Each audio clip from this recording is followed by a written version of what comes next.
Gumball's been ripped off more times than any other show you can probably name. And I don't mean loosely inspired, I don't mean similar vibe, different show. I mean scene for scene, shot for shot, character for character, all copied. One case even got so bad that Cartoon Network itself got involved. Copyright strikes and all. And weirdly, every show that tried to run off with Gumball's homework ended up disappearing not long after, one way or another.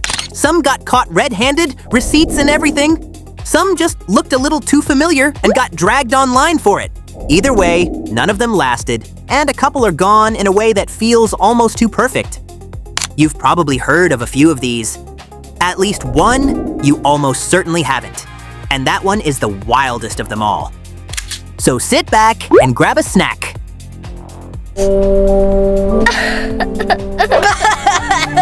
I can't believe it ended up like this. A whole afternoon. Wasted! Harvey Beaks and the wrong 3 colors. Sometimes you don't even have to steal a joke to get called a thief. Sometimes all it takes is picking the wrong 3 colors. Harvey Beaks premiered on Nickelodeon in March of 2015 under a much darker working title, Bad Seeds, before the network softened it up for TV. It follows a sweet, anxious little bird named Harvey and his 2 feral best friends, Fee and Foo, running wild through a magical forest called Little Bark Grove, getting into the kind of low-stakes chaos every good kids show has. It was made by C.H. Greenblatt, the same guy behind Chowder, who had also spent years working as a writer and director on SpongeBob SquarePants before that. This was somebody with an actual body of work behind him. Not a random studio trying to bite Gumball's style for a quick payday. So why did people start throwing the word ripoff around anyway? Here is the entire case against it, and I mean the entire thing. Harvey is blue, Fee is orange, Foo is pink. That is it. Same 3 colors as Gumball, Darwin, and Aeneas. And suddenly, a chunk of the internet decided a color scheme counted as evidence of theft. No further investigation required. No shared jokes. No shared plot. No shared format. Nothing was borrowed, really, except 3 crayons that plenty of shows had already reached for long before Gumball existed. Thank you all for gathering on this special day. We were promised free cake. A reputation with nothing behind it. It didn't matter that the case against it was basically nothing. The label stuck anyway. Harvey Beaks got 2 seasons and a genuine little fan following, and then Nickelodeon quietly stopped renewing it. The leftover episodes were moved over to sister channel Nicktoons and buried in one of those dead overnight time slots where almost nobody was watching. Apparently, Greenblatt wasn't too thrilled about how the whole thing got handled behind the scenes.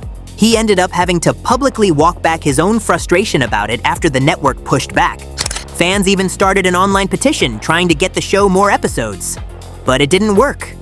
The show quietly ended its run without a proper send-off, even though it had been getting great reviews from critics right up until the cancellation. The show never took a single thing from Gumball. Not one joke, not one scene, not one line of dialogue.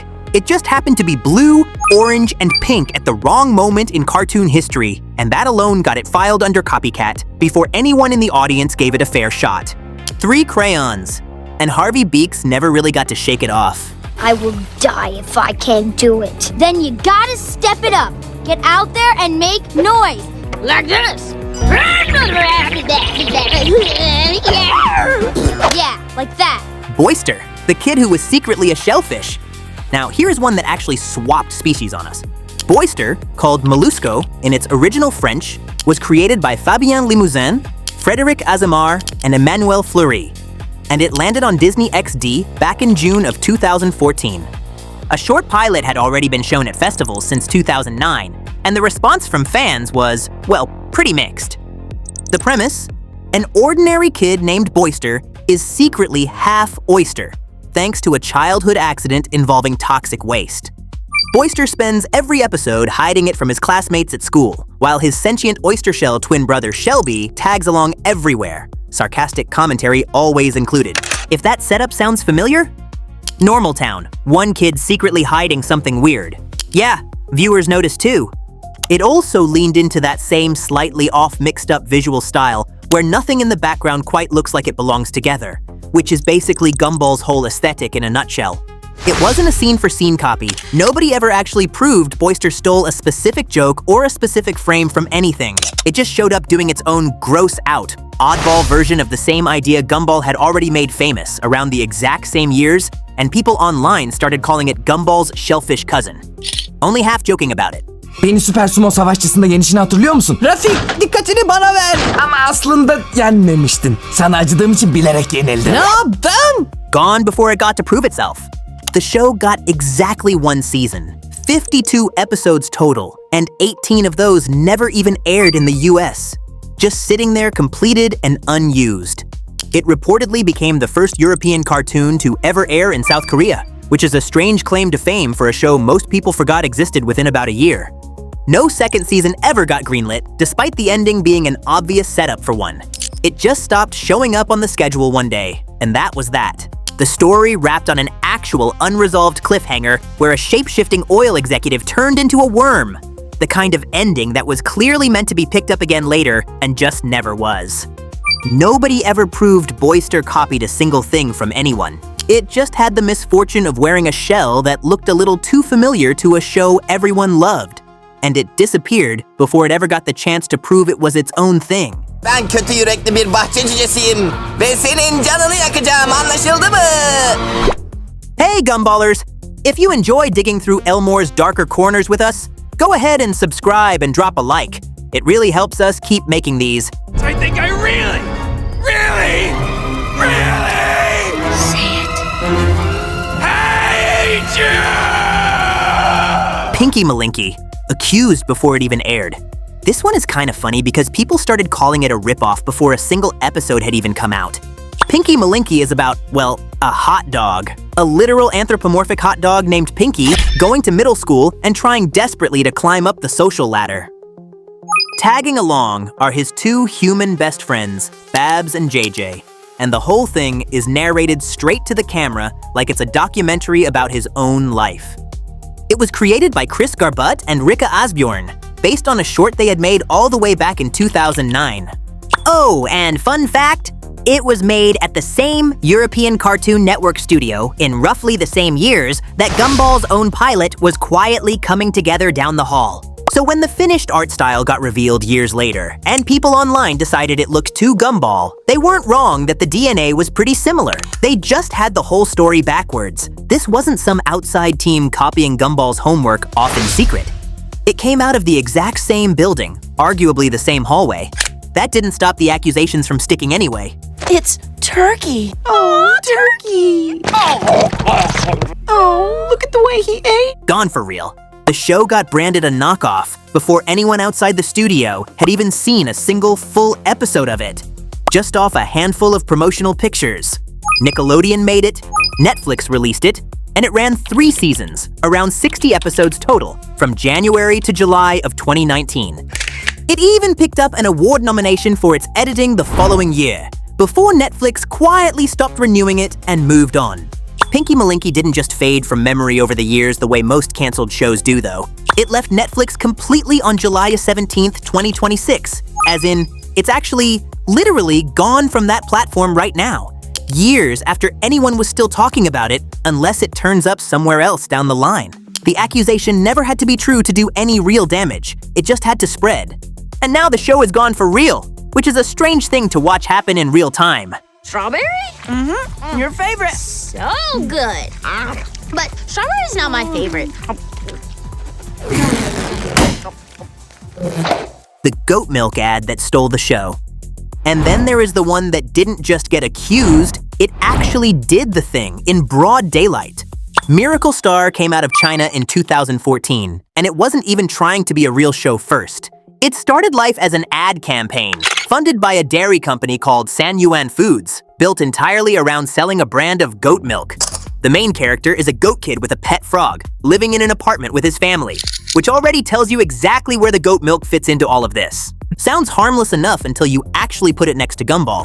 The character designs are copied. Whole scenes are copied almost shot for shot. The lip syncing was reportedly lifted directly from Gumball's own animation, frame for frame, which is either incredibly lazy or almost impressively brave, depending on how you want to look at it.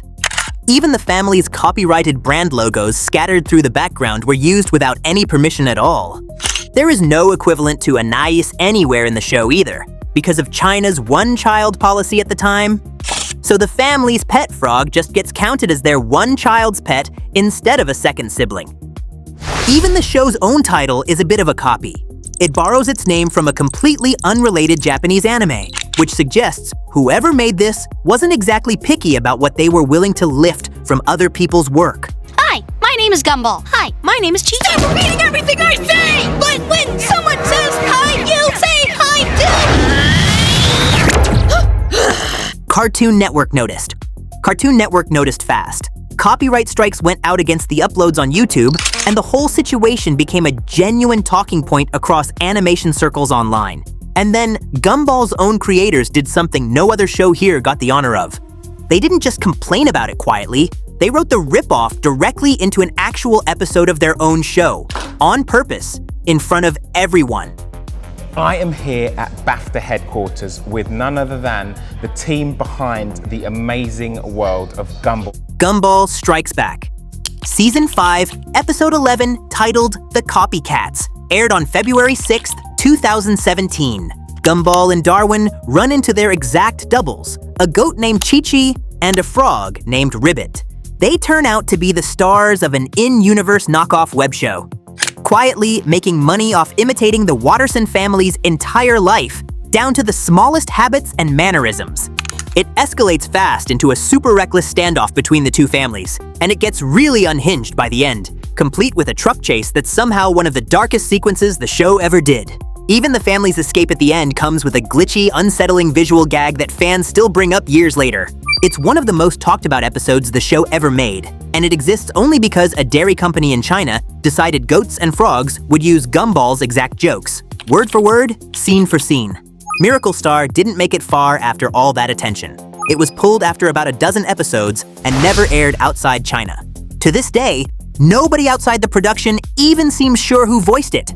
Gumball got so blatantly ripped off that it turned the theft into its own storyline, mocked the thief on national television, and then watched the thief disappear anyway, without needing to lift a finger to make it happen. They didn't even have to try that hard! These guys are making money out of our lives while we're broke! Come on, we're not that broke. Mom, we're so broke that we give UO-Me's to charity. If you made it this far, you already know what to do. Subscribe, drop a like, and I'll see you in the next one.